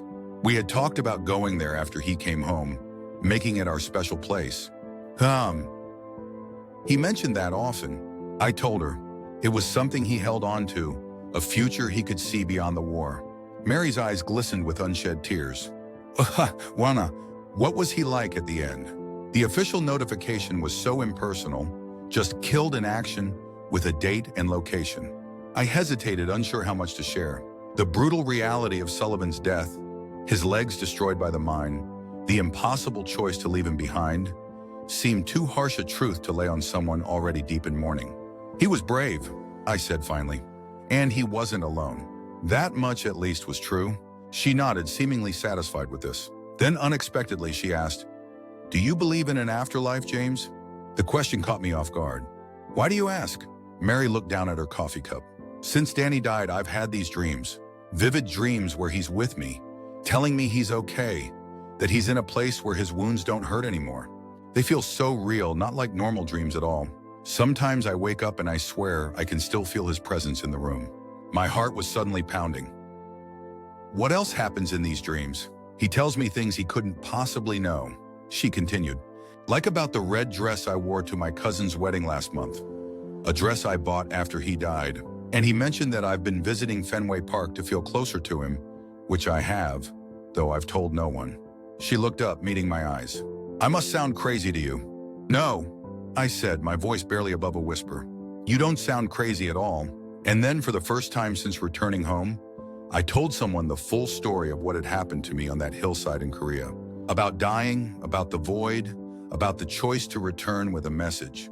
Mary listened without interrupting, her expression shifting from surprise to wonder to a kind of recognition. When I finished, she reached across the table and took my hand. "Thank you," she said simply, "for telling me. You believe me." I couldn't keep the surprise from my voice. "Of course I do." Her smile was gentle but certain. How could I not when I felt Danny's presence so clearly myself? That meeting with Mary marked a turning point. For the first time, I had shared my experience with someone who not only believed me, but offered her own corroborating evidence. Dreams and intuitions that suggested Sullivan's consciousness had indeed continued beyond his physical death. If Mary could have such clear connections with Sullivan, might others be having similar experiences? Might there be more people out there struggling to understand communications from beyond that didn't fit into conventional frameworks of religion or psychology? I began to seek them out. Cautiously at first, listening for hints in conversations, for mentions of unusual dreams or unexplained sensations of presence. When I found someone who seemed open, I would share parts of my story, gauging their reaction before deciding whether to reveal more. Some thought I was disturbed, traumatized by war into embracing comforting fantasies. Others listened politely but with obvious skepticism, but a surprising number responded with stories of their own. Widows who felt their husband's presence, parents who dreamed of children who had passed, veterans who described moments of inexplicable knowing or protection during combat. Through these conversations, through my ongoing studies with Dr. Lewis, and through my own continued echoes of the void, the nature of my message was becoming clearer. It wasn't a specific set of words or a doctrine to be preached, but rather a truth to be lived and shared. Consciousness continues beyond physical death. Relationships transcend the barrier between worlds, and the choices we make and how we live reverberate through levels of existence we barely comprehend while embodied. By the summer of 1952, I had filled several notebooks with accounts from people I'd spoken with relevant passages from the texts Dr. Lewis had introduced me to, and with records of my own ongoing experiences. Patterns were emerging, consistencies that couldn't be dismissed as mere coincidence or wishful thinking. It was around this time that I reconnected with another figure from my past. Chaplain Reynolds, who had listened to my account in the MASH unit, was on a speaking tour of churches and veterans groups in the Midwest. When I saw his name in the local paper announcing a talk at a church in Akron, I knew I had to attend. After his presentation, a thoughtful reflection on faith in the context of war that carefully avoided either glorifying combat or dismissing its spiritual dimensions, I waited in line to speak with him. When my turn came, recognition dawned in his eyes immediately. "Corporal Harrington," he said warmly, grasping my offered hand. "Or is it Mr. now?" "Just James is fine, sir," I replied, genuinely pleased that he remembered me. "James, then." His smile was kind. "You're looking well, much better than when we last spoke." "I feel better," I acknowledged. "And I've been working on understanding that message we discussed." Interest flashed in his eyes. "I'd very much like to hear about that, if you're willing to share." We arranged to meet the following day at a local park where we could speak privately. When I arrived, Reynolds was already there, seated on a bench overlooking a small lake, watching children sail model boats across its surface. "Life finds a way to continue, doesn't it?" he commented as I sat beside him. "Even after the worst conflicts, children play, boats sail, the world goes on." "Not just life," I said. "Consciousness, too. That's part of what I've come to understand." For the next hour, I shared with him all that had developed since our conversation in Korea. My ongoing experiences, the stories I'd collected from others, the frameworks for understanding I'd developed through my studies. Reynolds listened attentively, occasionally asking clarifying questions, but mostly absorbing what I had to say. When I finished, he sat in thoughtful silence for a moment. "You've come a long way in your understanding," he finally said. "Further than many who spend their entire lives in theological study." "I had help," I acknowledged, thinking of Dr. Lewis, of Mary, of all those who had shared their experiences with me. "Yes, but you were open to it. Many aren't." Reynolds gazed out at the lake. "You know, I've continued collecting accounts like yours. I now have over 100 documented cases of soldiers who had near-death experiences during combat. The similarities are striking, even across different faiths, backgrounds, and circumstances." He turned to me. "Would you be willing to contribute your ongoing insights to this research? Your experience and your subsequent investigation are unusually thorough. They could help others who have had similar experiences but lack the framework to process them." "That's exactly what I want to do," I told him. "But I'm still learning, still figuring out how to articulate what I understand intuitively." "That's the nature of profound spiritual insights," Reynolds said with a smile. "They rarely come to us fully formed or easily expressed. That's why we have poetry, parables, art, attempts to communicate what lies beyond ordinary language." We parted with an agreement to correspond regularly, sharing insights and accounts that might contribute to a deeper understanding of the territory between life and death. Reynolds also gave me contact information for others who were studying these phenomena. Doctors, psychologists, theologians, and ordinary people who had their own stories to tell. Through these connections, my circle of understanding expanded. I began to correspond with researchers at Duke University who were studying what they called extrasensory perception, with hospice nurses who had witnessed remarkable deathbed phenomena, with indigenous healers whose traditions included communication with ancestors. Each conversation, each letter, each new account added depth to my understanding. The message I carried was not unique to me or to any single culture or tradition. It was a universal truth that had been glimpsed by many throughout human history, interpreted through different cultural lenses, but pointing to the same fundamental reality. Conscious existence continues beyond physical death, and meaningful connection between the living and the dead is not only possible but natural. As my understanding grew, so did my sense of purpose. It wasn't enough simply to know these things.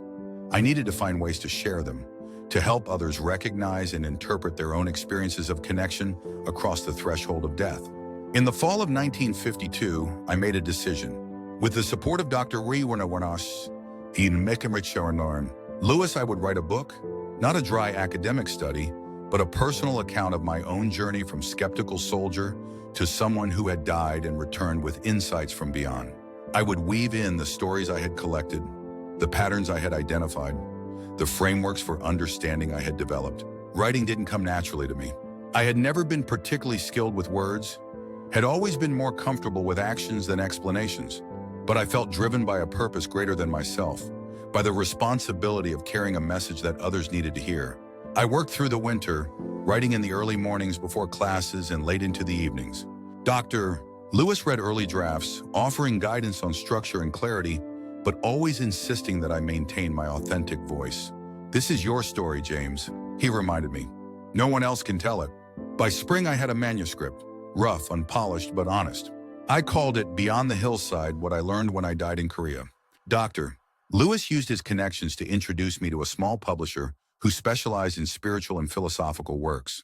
The publisher, a thoughtful woman named Eleanor Whitman, read the manuscript in a single night. "It's raw," she told me over the phone the next morning, "but powerful. With some editing, I believe it could reach people who need its message." The editing process was challenging but educational. I learned to clarify my thoughts, to structure my narrative more effectively, to anticipate and address readers' questions. Eleanor was patient but demanding, pushing me to be more precise where I had been vague, more concise where I had been rambling. "Your experience is extraordinary," she told me during one particularly difficult revision session, "but your writing needs to be accessible. We're building a bridge between worlds here. It needs to be sturdy enough for anyone to cross." As the book neared completion, I began to experience a new kind of echo from the void, not just sensations or brief glimpses, but what I can only describe as visitations. The presences I had encountered in the space between worlds seemed to be reaching out more directly, more consciously. These experiences typically came during the transition between wakefulness and sleep, or during deep meditation, states where consciousness was fluid, receptive. They weren't dreams in any ordinary sense. They had a clarity, a reality that was distinct from both normal dreams and physical experience. A third mode of perception. During these visitations, I received what felt like confirmation that I was on the right path, that the understanding I was developing and preparing to share aligned with the purpose for which I had been sent back. I also received what seemed like glimpses of the future, not specific events, but a sense of how my message would evolve and spread as I continued to grow in understanding. The book was published in May 1953, coinciding almost exactly with the signing of the armistice that would officially end combat operations in Korea, though not the deeper conflict that had divided that land. There was a symmetry to this timing that didn't feel coincidental. As one chapter of violence and division was closing, a message of continuity and connection was entering the world. Initial sales were modest. Eleanor had warned me not to expect a bestseller. "Books like this find their audience gradually," she had said. "They pass from hand to hand, reader to reader, reaching the people who need them when they're ready." She was right. The first responses came as letters, handwritten, personal, often emotional. People who had lost loved ones and experienced what they thought might be contact from beyond. Veterans who had had their own near-death experiences, but had never spoken of them for fear of being thought mad. Medical professionals who had witnessed unexplainable phenomena at the bedsides of the dying. "I thought I was alone," one woman wrote. "I thought the dreams of my husband, so vivid and real after his death, were just my grief playing tricks on me. But then I read your book, and I recognized the truth immediately. He has been reaching out to me, just as you described. Thank you for helping me trust what I've experienced." These letters led to invitations to speak at small gatherings, to meet with groups of bereaved parents or spouses, to address medical and psychological conferences interested in these phenomena. I accepted as many as I could, traveling throughout the Midwest and occasionally further afield, sharing my story and the broader understanding it had led me to. Not all responses were positive, of course. There were skeptics who dismissed my account as delusion, religious fundamentalists who considered it heretical, and well-meaning friends who worried I was dwelling too much on death instead of moving on with life. But these negative reactions didn't discourage me. I had experienced what I had experienced. I knew what I knew. And most importantly, I was connecting with others who had glimpsed the same truth from their own perspectives, creating a community of understanding that transcended conventional religious or scientific boundaries. Through it all, I continued to have my visitations, continued to receive guidance and confirmation from whatever consciousness had sent me back. And occasionally I received something more. Direct communication from those who had died. Messages that could be validated in ways that defied conventional explanation. One such incident occurred during a speaking engagement at a veterans group in Cleveland. After sharing my story, I opened the floor for questions or comments. A middle-aged man stood, identifying himself as Robert Kaplan, a fellow Korean War veteran. "I served with the 7th Infantry Division," he said.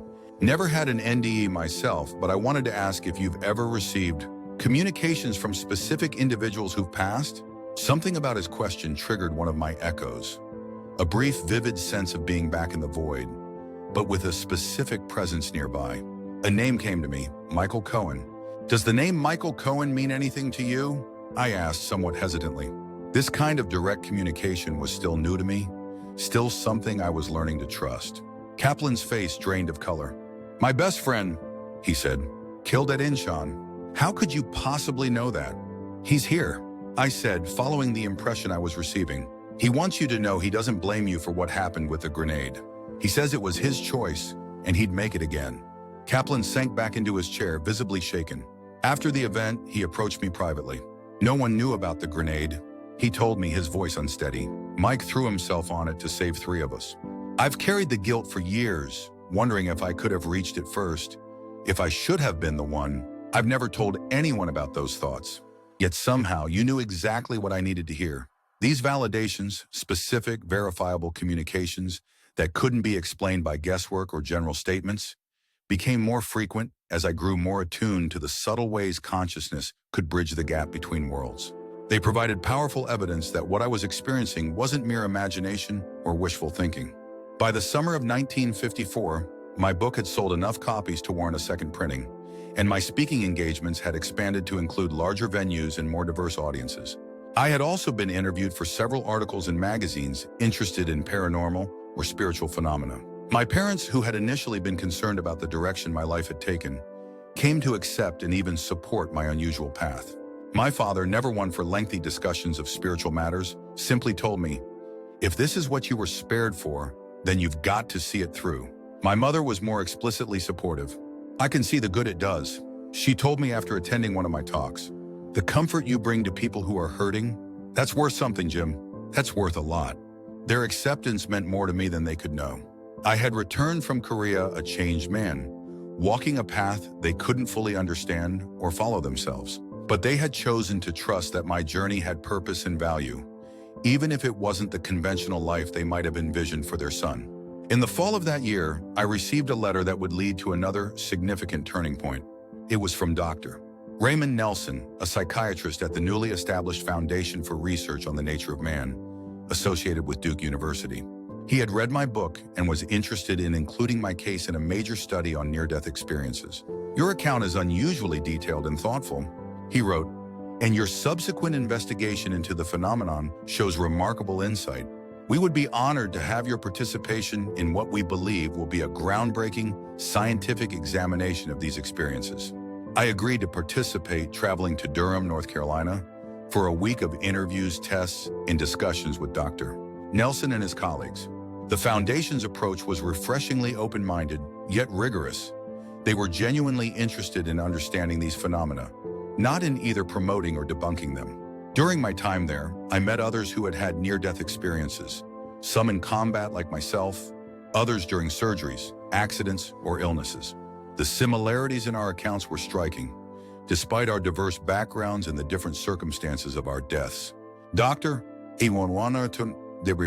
Nelson arranged for me to undergo several tests, psychological evaluations, electroencephalograms to measure brain activity during meditation, and self-induced echo states, even experiments in what they called telepathic communication with individuals I had never met who had lost loved ones. The results, according to Dr. Nelson, were highly significant. My brain patterns during deep meditation showed unusual activity in areas associated with altered states of consciousness. In the telepathy experiments, I was able to provide verifiable information about deceased individuals that their living relatives confirmed I could not have known through conventional means. We don't yet have the scientific framework to fully explain what you're experiencing, Dr. Nelson told me during our final meeting, but the evidence clearly indicates it's a real phenomenon, not delusion or fraud. What we're seeing suggests consciousness may indeed be more extensive than the brain that seems to generate it, more like a field that the brain tunes into rather than produces. Your experiences and abilities may represent an unusual sensitivity to this field. He paused, then added, whatever the ultimate explanation, what you're doing, helping people understand and integrate their own experiences of connection beyond death, is valuable work. I hope our research can provide some scientific context that makes these experiences more acceptable to those who might otherwise dismiss them. My association with the Foundation continued after I returned home, with regular correspondence and occasional visits to participate in further studies. This connection to serious scientific research gave my work an added dimension of credibility that helped it reach audiences who might have been skeptical of a purely spiritual or personal account. As the 1950s continued, public interest in phenomena like near-death experiences, psychic abilities, and contact with the deceased grew. Some of this interest was sensationalistic, driven by tabloid stories of ghost sightings or alien encounters. But beneath the sensationalism was a genuine hunger for understanding of what might exist beyond the material world that science had so thoroughly mapped. My own work remained focused on the specific territory I had been sent back to illuminate: the continuity of consciousness beyond physical death and the possibility of meaningful connection across that threshold. I was careful to distinguish my message from both religious dogma and paranormal sensation-seeking, emphasizing instead the profound implications for how we understand life, death, relationships, and purpose. By 1957, I had published a second book, Bridges Between Worlds: Understanding Communication with the Deceased, which included not only my own continued insights, but also carefully documented accounts from others who had experienced various forms of after-death communication. The response to this work was even stronger than to my first book. It seemed that the culture was growing more receptive to these ideas, more willing to consider possibilities that challenge both religious orthodoxy and scientific materialism. I continued to have my visitations, my direct connections to the consciousness that had sent me back. And increasingly, these experiences included what I can only describe as meetings with those who had died. Not just impressions or messages, but full interactions in that space between worlds that I could access in deep meditative states. Sullivan was often there, no longer wounded and in pain as I had last seen him, but vital and whole. Preacher too, with his calm wisdom and gentle humor. Even Diaz, who I had barely known before his death, became a familiar presence in these between-world encounters. They weren't ghosts or apparitions. They were conscious presences with whom I could communicate directly in that shared space outside physical reality. And they, along with others I had never known in life, became teachers, guides in my ongoing understanding of what waits beyond physical existence. What they showed me, what I came to understand through these interactions, was that death is not an end, but a transition, a doorway into a mode of existence where consciousness is freed from physical limitations, yet maintains its essential identity and connections. The relationships formed in physical life, especially those forged through shared experience and genuine love, whether romantic, familial, or the profound brotherhood of combat, continue beyond death, evolving but not ending. In fact, in many ways, they deepen, freed from the limitations and misunderstandings that physical existence often imposes. This understanding became the core of my message, the truth I had been sent back to share. We are more than our bodies. Our connections to each other transcend physical death. And how we live, the choices we make, the connections we form, the love we express or withhold, shapes our experience both in this world and beyond it. By the early 1960s, my work had evolved to include regular workshops and retreats where I taught meditation techniques and awareness practices to help others develop their own sensitivity to communication across the threshold of death. These weren't seances or attempts to summon spirits, but rather practices for quieting the conscious mind enough to perceive the subtle communications that are always occurring. Many who attended these workshops came seeking connection with specific loved ones who had died. While I never guaranteed such connections would occur, they often did, sometimes during the workshops themselves, sometimes in the days or weeks following, as participants applied the practices they had learned. The validations continued as well. Specific, verifiable information conveyed from the deceased that could not be explained by chance, cold reading, or prior knowledge. I documented these carefully, building a body of evidence that even the most skeptical would find difficult to dismiss entirely. Throughout this period, my own understanding continued to deepen and evolve. The echoes and visitations became more integrated into my daily awareness, less distinct from normal consciousness. The boundary between worlds grew increasingly permeable for me, not in a way that interfered with my functioning in everyday life, but in a way that enriched it, informing my decisions and relationships with a broader perspective. In 1963, I was invited to participate in a television documentary about near-death experiences and after-death communication. Television was still relatively new as a medium for exploring such topics, and the producers were concerned about balancing credibility with the inherent sensationalism of the subject matter. "We don't want this to come across as spooky or supernatural," the producer explained during our initial meeting. "We want to present it as a serious possibility that merits open-minded consideration." The documentary, titled Beyond the Threshold, included interviews with several near-death experiencers, medical professionals who had witnessed deathbed phenomena, and researchers like Dr. Nelson who were studying these experiences scientifically. My role was to provide both personal testimony and a framework for understanding these experiences based on my years of investigation and teaching. The program aired nationally and generated an unprecedented response. Letters poured in, thousands of them, from people all over the country who had had their own experiences but had never spoken of them publicly. Many expressed profound relief at discovering they weren't alone, weren't crazy, weren't heretical for believing they had communicated with deceased loved ones. This outpouring led to a national speaking tour, larger workshops, and increased media attention. It also brought more serious academic interest in my work, including invitations to present at medical schools, psychological associations, and theological seminaries. Through it all, I remained grounded in the simple truth I had been sent back to share. Consciousness continues, connections remain, and the love we experience in this life is not extinguished by physical death, but transformed into something even more direct and profound. As the 1960s progressed, American culture underwent dramatic changes, with increasing openness to spiritual explorations outside traditional religious frameworks. The cultural shift included growing interest in Eastern philosophies, altered states of consciousness, and paranormal phenomena, some of it superficial, but some reflecting a genuine hunger for deeper understanding. My own work remained focused on the specific territory I knew firsthand, but I found new audiences receptive to messages that might have seemed fringe or esoteric a decade earlier. Young people in particular seemed open to possibilities beyond the materialist worldview that had dominated Western thinking. In 1967, I published my third book, The Continuity of Consciousness: What Near-Death Experiences Reveal About Our Eternal Nature.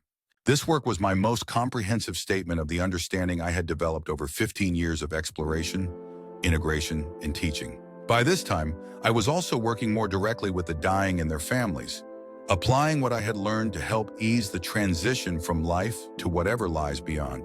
Hospice care was still in its infancy in America, but the principles I advocated, acknowledging death openly, supporting both the dying person and their loved ones through the process, recognizing the possibility of continued connection beyond physical death, aligned well with this emerging approach to end-of-life care. Through this work, I witnessed countless deathbed phenomena that confirmed my understanding. Dying individuals who saw and communicated with deceased loved ones, who described transitions similar to what I had experienced in Korea, who showed awareness of events occurring beyond their sensory range. And I was able to help family members recognize and value these experiences rather than dismissing them as merely the hallucinations of a failing brain. One particularly powerful case involved a young soldier who had been severely wounded in Vietnam and was not expected to survive. His parents, who had read my books, asked me to sit with them during their son's final days. As James, he shared my name, approached death, he began describing visitors that only he could see, particularly his grandfather, who had died before James deployed, and a friend who had been killed earlier in the conflict. "Grandpa says it's not as scary as it looks from this side," he told his parents during a period of unusual clarity after days of semi-consciousness. "And Mike says to tell you that he's okay too, that where they are, the wounds are healed." When James finally did transition, I experienced it not as an ending, but as a release. His consciousness freed from a body that could no longer sustain it, moving into a state I recognized from my own journey beyond the threshold. And in the days that followed, both his parents reported dreams and sensations of his presence that had the unmistakable quality of genuine contact rather than mere wishful thinking. It was in cases like these, direct, personal, profoundly human encounters with the reality of continued consciousness, that I felt my purpose most fulfilled. The books, the lectures, The media appearances were important for spreading the message more widely, but these intimate moments of helping individuals understand and navigate the territory between worlds were the heart of what I had been sent back to do. By the early 1970s, cultural interest in near-death experiences and related phenomena had grown to the point where more formal research was being conducted at universities and medical centers across the country. Dr. Itzramaniawan Raymond Moody coined the term near-death experience. In his 1975 book, Life After Life, bringing these accounts to an even wider audience and establishing a framework for understanding them that incorporated both scientific and spiritual perspectives. I was gratified to see this growing acceptance and exploration of territory I had been mapping for over 2 decades. While I occasionally encountered skepticism or dismissal from hardline materialists, the accumulated evidence, thousands of consistent accounts from diverse sources, verifiable information communicated from the deceased, transformative effects on those who had these experiences, was becoming increasingly difficult to ignore or explain away. In 1976, as the country celebrated its bicentennial and reflected on its history and future, I found myself reflecting on my own journey, from the young soldier who had died on a hillside in Korea to the man I had become, carrying a message that had transformed countless lives, including my own. I had never married, never had children. My life had taken a different path, focused on the work I had been given to do. There had been relationships over the years, meaningful connections with women who shared my interests and supported my mission. But something in me had always known that my primary commitment needed to be to the message I carried. I didn't regret this choice. The purpose that had been placed within me in that space between worlds had given my life a meaning and direction that most people spend their entire lives seeking. And the connections I had formed, with both the living and the dead, with students and colleagues, with those I had helped through grief or their own dying, were as real and valuable as any conventional family bonds might have been. Still, as I entered my late 40s, I found myself wondering about the future of the work. What would happen to the message when I was gone? Would others continue to explore and share these understandings? Or would they fade back into obscurity until another messenger was sent? The answer came, as so many had throughout my life, through one of my visitations. Those times of direct communion with the consciousness that had sent me back. The message was clear. What I had started would continue. Others were already carrying it forward in their own ways. The understanding of consciousness beyond death was taking root in medicine, in psychology, in theology, and in popular culture. My role had been to help break the ground, to plant early seeds, but the growth would continue without me. This reassurance brought a profound sense of peace. The mission I had accepted when I chose to return from that space between worlds was being fulfilled, not just through my individual efforts, but through a growing community of explorers, researchers, and teachers. The message was larger than any single messenger. In the decades that followed, I continued to write, teach, and speak, adjusting my approach as new audiences and needs emerged. I worked with AIDS patients in the 1980s, helping them face death without the terror that often accompanied this still stigmatized condition. I collaborated with researchers using new brain imaging technologies to study meditative states and other altered forms of consciousness. I mentored younger teachers who would carry the work forward in ways suited to their own times and circumstances. Through it all, the core message remained consistent. Consciousness continues beyond physical death. Meaningful connection across that threshold is possible, and understanding this truth transforms how we live our embodied lives. And now, as I reach the end of my own time in this physical form, I look back at the journey with a sense of completion. The message I carried has been delivered. Not to everyone. There will always be those who cannot or will not hear it, but to enough that the understanding will continue to spread, to grow, to evolve. The presences that guided me throughout this journey await me now. I can sense them more clearly than ever. Sullivan, Preacher, Diaz, and countless others I've come to know on both sides of the threshold. They are not sad or solemn as they prepare to welcome me back to that space between worlds. There is joy in our impending reunion, a sense of a circle completing itself. What I want you to understand, if you've heard nothing else from my story, is this. Death is not the end of our existence or our relationships. The connections we form in this life continue. The love we share transcends the physical body. And while grief at separation is natural and necessary, it need not be desolate or despairing. I died in Korea by a landmine, and I came back with a message. That message in its simplest form is this. You are more than your body, your consciousness continues beyond physical death, and love is the force that maintains connection across the threshold between worlds. Remember this. Trust the experiences of connection you have with those who have died, the dreams that feel different from ordinary dreams, the sensations of presence, the messages that come in moments of stillness. These are not delusions or wishful thinking, but real communications across a boundary that is more permeable than our materialist culture has led us to believe. And know that when your own time comes to cross that threshold, you will not be entering darkness or oblivion, but returning to a state of expanded consciousness where the connections you have formed in this life continue in new and more direct ways. This is the truth I was sent back to share. This is what I learned when I died in Korea, and returned with a message that has defined my life ever since. This is what waits for all of us beyond the veil that seems, from this side, to separate life from death, but is, in reality, merely a transition from one state of being to another. The vision I had still haunts me to this day, not as a specter of fear, but as a promise of connection that transcends our limited understanding of existence. And soon, very soon now, I will return to that vision, to that reality beyond the physical, carrying with me the experiences and relationships of a life lived in service to a truth greater than myself. When you think of death, do not think of ending, but of continuation. Do not think of separation, but of reunion. Do not think of loss, but of transformation. This is my message. This is my testimony. This is what I died to learn and returned to share. And now, as I prepare to cross that threshold one final time, I do so not with fear, but with the peaceful certainty of one who is simply going home.